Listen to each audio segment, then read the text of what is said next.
Okay, so it's been 1 year since I've taken delivery of my Tesla Cybertruck Foundation Series, and I want to give you guys my 1-year review as far as what I like about the truck, what I dislike about the truck, and also would I buy it again and would I recommend it to you.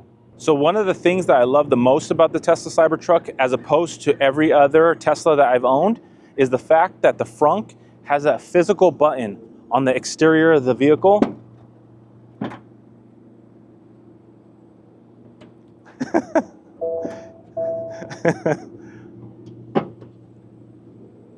Why did I do that? Another like that I have is the strength of the stainless steel and the exoskeleton of this Tesla Cybertruck. I was in an accident early on after taking delivery of the truck, and there was minimal damage. All that was damaged was the plastic parts. The body and structure held up fantastically. The thing that I really enjoy about the Cybertruck is the fact that the tonneau is solid, strong, and is able to keep all of my valuables on road trips safe and secure and dry. Another thing that I love about the Cybertruck is the fact that there's outlets in the bed, and as you can see, I keep my ice cold fridge on, powered, waters at all times cool. LED lighting and L-track help keep the bed illuminated, as well as adding accessories. I love the fact that there's so many third-party accessories that you're able to customize your Cybertruck to your liking, including the Cybertruck Co. bed rack and this badass tent. The Cybertruck has a 2,500-pound payload, which is perfect for all of my camping and overlanding adventures. Since the Cybertruck has air suspension, going over bumps or dips is a breeze and feels like you're driving on a cloud. The Squircle is very comfortable and easy to use, especially with steer-by-wire. No more turning the wheel in full circles. The rear screen is a big hit with the kids. Hey, I know that guy. I love how much space the Cybertruck has, especially for road trips when you have all your bags with you. There's plenty of room for everybody, including your dogs. YouTube won't let me, but trust me when I say that the stereo on the Cybertruck is one of the best factory stereo systems on the market. Quite possibly the best thing about Teslas is the fact that there's over-the-air updates, which is constantly updating your software, including providing new features such as full self-driving. There's finally an off-road mode where you can change all kinds of settings, including locking differentials and increasing your height. So something that I've been asking for a very long time is finally here with the Tesla Cybertruck, and that is the ability to see if a supercharger is trailer friendly. One of the things I was skeptical about when I first took delivery of my Cybertruck was towing, and I can confidently tell you that towing in the Cybertruck is absolutely amazing. It has the power to pull and has the air suspension to absorb all the bumps while towing, as well as just a comfortable ride when you're towing your trailer. So with full self-driving now here for the Cybertruck, it makes long road trips a dream as you're not as fatigued when you get to your destination.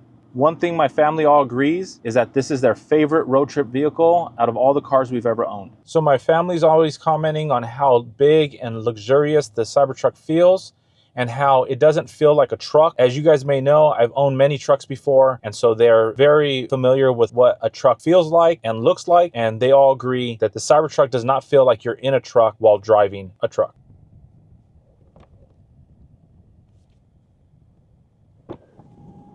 The turning radius on the Cybertruck is absolutely amazing. So at the end of the day, this is what I'll say about the Tesla Cybertruck. In my personal opinion, this is one of the best vehicles that I've ever driven in my life. And I've driven many, many vehicles. I've driven Maseratis, I've driven Mercedes, I've driven BMWs, Teslas, many, many luxury vehicles. And this, just as a vehicle, is one of the best driving vehicles I've ever driven. And by far, not even close, this is the best driving truck that I've ever driven, and it's not even close. So the Cybertruck has a power down on the liftgate, but a manual up. So even though they gave us outlets, I don't understand why they didn't give us an air compressor in the bed of the truck. Even though the bed of the truck isn't super small, it's not as large as normal trucks. And I wish that they put a midgate, just like the Chevy Silverado EV, to where that will go down and give you more space for lumber and whatnot. When I load up the Cybertruck with gear for camping and overlanding, I wish there was a camera in the vault so that way I could keep an eye while driving on all of my cargo. If Tesla wants this to be a real truck and do truck things like towing, they need to perfect these mirrors. They're way too small for towing. So I've said it before in past videos that on reveal day, I did not like the design of the Cybertruck, and I'm not gonna lie, still kind of don't like it.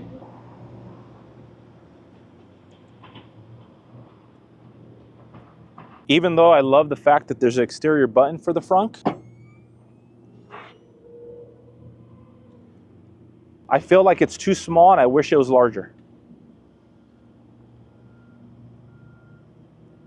Range is an issue with the Cybertruck. With only 318 miles, the range on it is very, very limited when you're towing a trailer, as you get down to about 90 to 120 miles depending on your trailer. I wish there was power outlets in the front just like there is in the bed. So as you can imagine, the Tesla Cybertruck is a very polarizing vehicle. You either love it or you hate it, and people who hate it, make sure they let you know. Whether they flip me off, they throw things at the truck, or when I'm out of the truck, they'll tell me how much they hate the truck. So that's something that I dislike about it. You get a lot of haters. When you're at this price point, you really shouldn't have to carry around a garage door remote. The Cybertruck has huge A-pillars that can create a blind spot for some.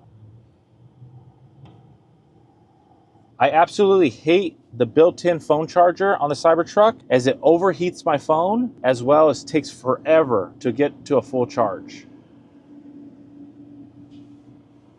And that takes us into today's sponsor. MagBak makes some of the best third-party phone mount chargers for all vehicles, including Teslas, and especially for the Cybertruck. One thing that I absolutely love is how they integrated the Cybertruck logo into their design, as well as conveniently put it next to the screen, so when you're driving, you're able to have a clear vision of the road, as well as your phone. With 10 watts of charging power, it's great at getting your phone fully charged quickly, as well as utilizing MagSafe to hold your phone in place, and it doesn't budge and doesn't fall off. So thank you, MagBak. I really appreciate you sponsoring this video. And if this is an item that you guys want, I'm going to leave a link in the description as well as a coupon code. Just like I wish that there was a midgate, I wish the rear window would go up and down for ventilation and or passing things through to the bed of the truck. I absolutely hate how small the rear view mirror is, and I really wish that they would have made this a screen looking out at the camera that's on the back of the tailgate. I really wish that they would have put a screen here, as that would help keep your eyes looking forward as opposed to looking to the side to the center screen. Even though the Cybertruck has multiple camera angles, I really wish there was more customization with these cameras and the ability to move them around and put them where you want. Instead, you're just stuck with this view. Even though the Cybertruck has the ability to do power share home backup, at least for me, it's been a slow rollout, and I got my system installed many months ago, but yet it's still not activated at my home. Now, this isn't a Cybertruck problem, but it is a Tesla problem. Tesla needs to be putting more pull-through charging stalls at their supercharger locations. As more and more Cybertrucks are on the road and more people are towing with their Cybertrucks, they need a place to charge, and they also need to implement some type of way to keep regular cars out of the charging stalls, so that way when a Cybertruck shows up with a trailer, they have those stalls available to them.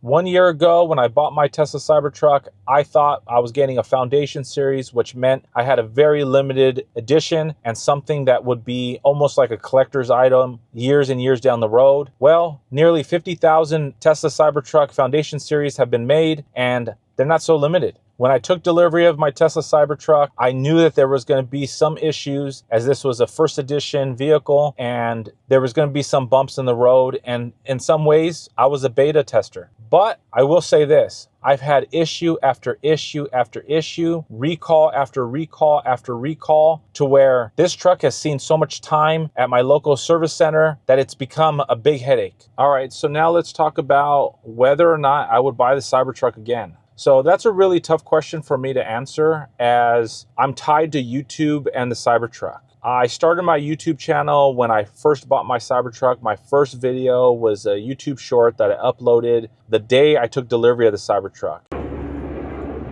Holy shit! pictures do not do this thing justice. Not at all. Oh my God. And that kind of is what started my YouTube journey. So I absolutely do not regret buying my Cybertruck, and I would buy it again because I've had so much fun with YouTube, meeting new people, meeting some of my viewers, doing different off-roading and cool events. So I would 100% buy a Cybertruck again. I do not regret it. So when it comes down to would I recommend the Cybertruck to somebody, I think my answer would be no. And I know that might be a little controversial, but it's just honest truth. I really do feel like the Cybertruck is an amazing, amazing truck, amazing vehicle, but it just has way too many issues. I've had 3 motors disable on me. 1 left me stranded on a camping trip, and they were all due to inverters failing. It's just one of those things where I'm sick and tired, to be honest, with constant service center visits, constantly not having my truck, because when I'm driving it and it works, it's amazing. And I can't stress that enough. It really is amazing. But when the truck is in the service center, I'm just frustrated. I'm frustrated that I don't have this amazing truck and that it's one thing after another. So at the end of the day, I love the truck, but I can't recommend it to people. With all that being said, I appreciate you guys watching my review. Hopefully, if you're not already, subscribe to my channel, and I'll see you guys in the next video.